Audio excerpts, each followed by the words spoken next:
Naghahanap din ba kayo ng matipid pero masustansyang pakain sa inyong mga alagang manok? Magandang buhay! Sa video na ito ay pag-uusapan natin ang benepisyo ng katawan ng saging o yung banana trunk sa ating mga alagang manok. Alamin natin kung bakit magandang ipakain ang puno ng saging sa mga manok at kung paano ito gawin ng tama. Marami nga nag-aalaga ng manok ang naghahanap ng natural at murang alternatibo sa feeds. Isa na sa madaling makuha lalo na sa probinsya ay ang puno ng saging. Ang unang benepisyo nito sa ating mga alaga ay may taglay itong fiber na nakakatulong sa pagtunaw ng pagkain ng ating mga alaga.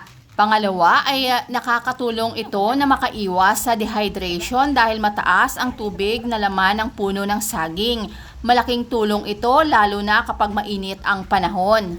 Ikatlo ay makakatulong din ito sa kanila para pampawala ng kanilang stress.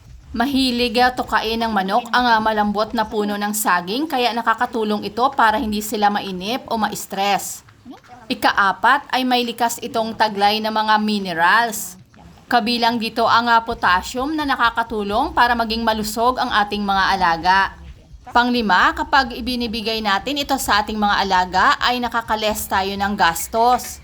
Kung may mga tanim tayong saging ay libre na ito kung kaya't malaking tipid sa ating gastusin sa feeds. Mahalaga din na malaman natin ang tamang paraan ng pagpapakain sa ating mga alaga. Dapat ay hiwain natin ito ng maliliit. Ipakain lamang ito bilang dagdag at hindi pamalit sa ating mga feeds. 2 hanggang 3 beses lang natin ito ibigay sa ating mga alagang manok para hindi rin sila magsawa. At ang pinakamahalaga ay siguraduhin sariwa ang ating ibibigay sa ating mga alaga, yung pinakagitna lang na malambot na bahagi ng puno ng saging. Iwasan din itong ipakain sa mga sisiw at sa mga sobrang bata pa na mga manok.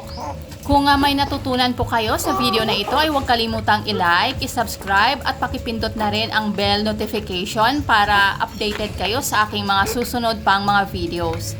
Maraming salamat, keep safe and God bless!